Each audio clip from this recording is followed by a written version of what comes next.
This is Ogoni land, southeastern Nigeria, among the most fertile areas in all of Africa. 500,000 Ogoni people had farmed this land and fished its waters beyond tribal memory, in a time before the air turned foul, the earth sterile, and the rain to acid, a time before the oil was discovered, before Ogoni land's favorite son was imprisoned. Shell found oil in the Ogoni area in 1958. Since then, they found about 6 oil fields in an area that has the highest population density in Africa. This oil had not collected beneath desert sands. It lay under once rich forest and cultivated farmlands, which supported 1,500 people per square mile. What we are working on now is crude oil, not soil. This land is lost for the next 1,000 years. Nothing is going to grow here. An oil pipe burst here in 1970. As cleanup, officials set the spill afire. 25 years later, oil still seeps to the surface. This was one of 2,976 spills recorded between 1976 and 1991 in the Niger Delta, an average of 4 per week, dumping an estimated 2 million barrels of oil, a great deal of it on Ogoni lands and waters. Natural gas, which accompanies oil to the surface, is unwanted here. It is flared, burned off. Some flare fires have burned 24 hours per day for 35 years, each emitting tons of airborne compounds. Gas has also escaped through holes in the ground.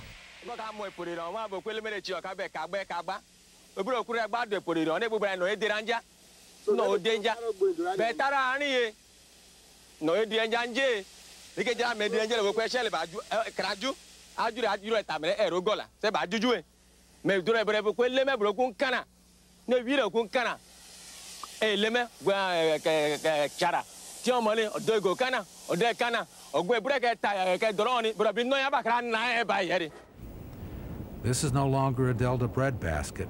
Before a drop of oil could have been taken from such ground in Europe or North America, billions would have been paid to land and homeowners. Displaced workers would have been retrained, relocated, or subsidized. The Ogoni have received very nearly nothing, but a spoiled environment. We have been, to a very large extent, powerless. Powerless in the context of Nigerian politics, where a small group of people, a minority who have no protection under the constitution, because this is the organized banditry that goes in the name of government in Nigeria, does not provide for minority rights at all.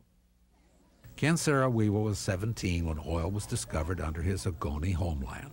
Over time, he would move to the city, work as a storekeeper, gain formal education, serve in the military, raise a family, write prolifically, produce a popular comedy television series, and hold government office. Through these years, gas flares burned and oil spilled over his birthplace. $30 billion in oil money from Ogoni land poured into Nigeria's military government coffers and private pockets as the Ogoni people slipped into poverty.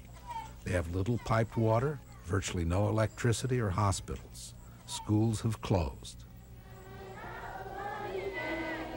In 1990, Ken Saro Wiwa returned to organize the Ogoni struggle. In recovering the money that has been stolen from us, I do not want any blood spilt, not of an Ogoni man, not of any strangers amongst us. Ken Saro Wiwa founded and led MOSOP, the movement for survival of the Ogoni people. Among MOSOP's demands, a fair share of oil revenues from Royal Dutch Shell and the Nigerian government, repair of environmental damage, employment for Ogoni people, and authority over Ogoni affairs.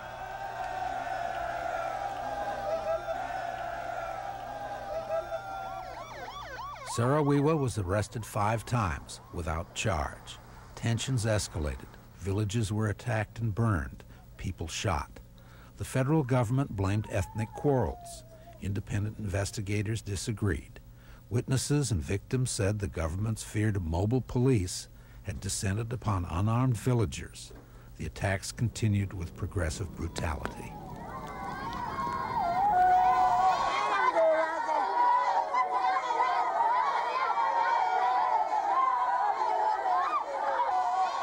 I think it was a military punishment for the Ogoni people. This was to teach them a lesson, I presume. On May 21st, 1994, 4 Ogonis were murdered, allegedly by young members of Ken Saro Wiwa's movement. The next day, Saro Wiwa was arrested. Amnesty International has declared him a prisoner of conscience. As soon as he was arrested, the authorities announced that he was involved in this murder, that he had incited youths to murder. But instead of proceeding to any kind of fair trial, they detained him incommunicado.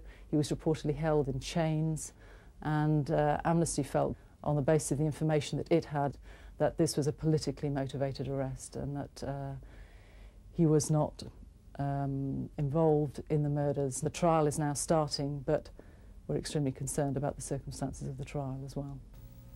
Internationally accepted fair trial standards have been suspended in Nigeria.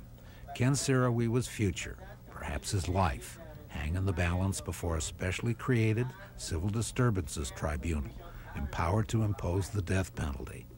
His wife and children live in exile. For a man of his stature to suffer such indignities is a sad indictment of the human race in general. But, you know, the letters I received from him, when you see the strength that, you know, the man is exuding from the jail, you just think, well, you know, that there must be a greater force that drives him than the people holding him now. The struggle itself is about hope. If I didn't think that there was hope in the future, I would not be fighting.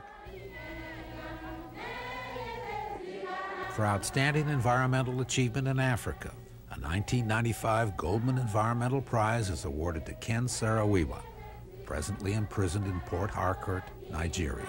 Yes, Ogoni people! Yes!